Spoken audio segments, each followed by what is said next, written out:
ಈಗ ಜಾಲಿ ಸಿನಿಮಾ ನಾನು ನೋಡಿದೆ, ಏನು ಟ್ರೈಲರ್ ಖುಷಿ ಆಯಿತು, ಎಫರ್ಟ್ಸ್ ಹಾಕಿದಿರಿ, ಮತ್ತು ನಿಮಗೆ ಕಾಮಿಡಿ ಇದನ್ನು ಟ್ರೈಲರಲ್ಲಿ ನೀವು ಒಂದು ಬಿಟ್ಟು ಹಾಕಿದಿರಿ, ಖುಷಿ ಆಯಿತು.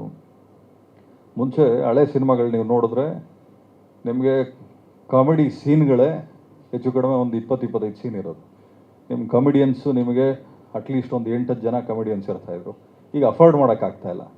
ಕಾಮಿಡಿಯನ್ಸ್ ಎಲ್ಲ ಹೆಚ್ಚು ಕಡಿಮೆ 5 ಲಕ್ಷ 6 ಲಕ್ಷ ಪರ್ ಡೇ ತೊಗೊಳ್ಳೋರು ಇದ್ದಾರೆ, 50,000ಕ್ಕೆ ನಮಗೆ ಆ್ಯಕ್ಟ್ ಮಾಡುವಂಥವ್ರು ಇದ್ದಾರೆ. ಬಟ್ ಎಲ್ಲದಕ್ಕಿಂತ ಹೆಚ್ಚಾಗಿ ಸಿನಿಮಾಗೆ ಬೆಲೆ ಕೊಡಬೇಕಾಗ್ತದೆ, ಕತೆಗೆ ಬೆಲೆ ಕೊಡಬೇಕಾಗ್ತದೆ. ತದನಂತರ ನಮ್ಮ ಸ್ವಾರ್ಥನೂ ಯೋಚನೆ ಮಾಡಬೇಕಾಗ್ತದೆ. ಒಂದು ಸಿನಿಮಾ ಗೆದ್ದರೆ ಮಾತ್ರ ಒಂದು ಇಡೀ ತಂಡಕ್ಕೆ ಹೆಸರು ಸಿಗ್ತದೆ. ಈಗ ಒಂದು ಸಿನಿಮಾ ರಿಲೀಸ್ ಮಾಡ್ಬೇಕಾದ್ರೆ ಹೆಬ್ಬುಲಿ ಸಿನಿಮಾ, ನೀವು ಹೇಳ್ದಂಗೆ ಹೆಬ್ಬುಲಿಯಲ್ಲೇ ನೀವು ಪರಿಚಯ ಆಗಿದ್ದು. ನಾನು ಸಿನಿಮಾಗೆ ಸುದೀಪ್ ಸರ್ ಜೊತೆಲಿ ಕ್ಲ್ಯಾಪ್ ಮಾಡೋಕ್ಕೆ ಹೋಗಿದ್ದು, ಕೊನೆಗೆ ಆ ಸಿನಿಮಾಗೆ ಪ್ರೊಡ್ಯೂಸರ್ ಆಗಿಬಿಟ್ಟೆ ನಾನು. ಕೊನೆಗೆ ರಿಲೀಸ್ ಟೈಮಲ್ಲಿ ನಮಗೆ ನೋಟ್ ಬ್ಯಾನ್ ಆಯಿತು, GST ಇಂಪ್ಲಿಮೆಂಟ್ ಆಯಿತು. ಅದಾದಮೇಲೆ ರಾಬರ್ಟ್ ಬಂದಾಗ ಕೋವಿಡ್ ಇತ್ತು. ಅವತ್ತು ಹೆಲ್ತ್ ಮಿನಿಸ್ಟರ್ ಇದ್ದರು ಸುಧಾಕರ್ ಸರು.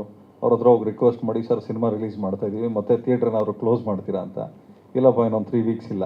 ಆ 3 ವೀಕ್ಸ್ ಗ್ಯಾಪಲ್ಲಿ ನಾವು ಯಾವ ಮಟ್ಟಕ್ಕೆ ಪಬ್ಲಿಸಿಟಿ ಮಾಡಿದ್ವಿ ಅಂದರೆ, ಈಗ ನೀವು ವಿಜಯನಗರ ಗೋವಿಂದರಾಜ ನಗರ ನೋಡಿದ್ರೆ ಹೆಂಗೆ ಬ್ಯಾನರ್ಗಳು ರಾರಾಜಿಸ್ತವೆ, ಅದೇ ರೀತಿ ನಮ್ಮ ಪಬ್ಲಿಸಿಟಿ ಇಡೀ ಕರ್ನಾಟಕ ಪೂರ್ತಿ ಹಾಕಿದ್ವಿ.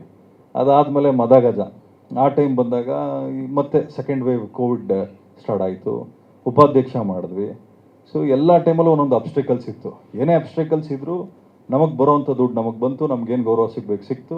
ನಮ್ಮ ಗುರಿ ಏನಿತ್ತು ಅಲ್ಲಿಗೆ ನಾವು ಡೆಫಿನೆಟಾಗಿ ತಲುಪಿದ್ವಿ. ಯಾಕೆಂದರೆ ನಮ್ಗೆ ಇಲ್ಲಿ ಕ್ಲಾರಿಟಿ ಇತ್ತು.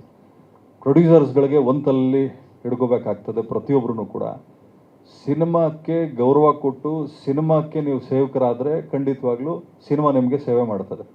ನೀವು ಸಿನಿಮಾಕ್ಕೆ ಸೇವಕರಾಗಲಿಲ್ಲ, ನಾವೇನಾದರೂ ಸಿನಿಮಾಕ್ಕೆ ಶೋಕಿನ ತಲೆಯಲ್ಲಿ ಹಿಡ್ಕೊಂಡು ಬಂದರೆ ಖಂಡಿತವಾಗ್ಲೂ ಸೈಡಿಗೆ ತಳ್ಬಿಟ್ಟು ಇನ್ನೊಬ್ಬನ ಕರೀತದೆ ಸಿನಿಮಾ ಇಂಡಸ್ಟ್ರಿ. ಸೊ ಹಂಗಾಗಿ ಭಾಳ ಜವಾಬ್ದಾರಿಯಿಂದ ಮಾಡಬೇಕಾಗ್ತದೆ ಸಿನಿಮಾಗಳನ್ನ.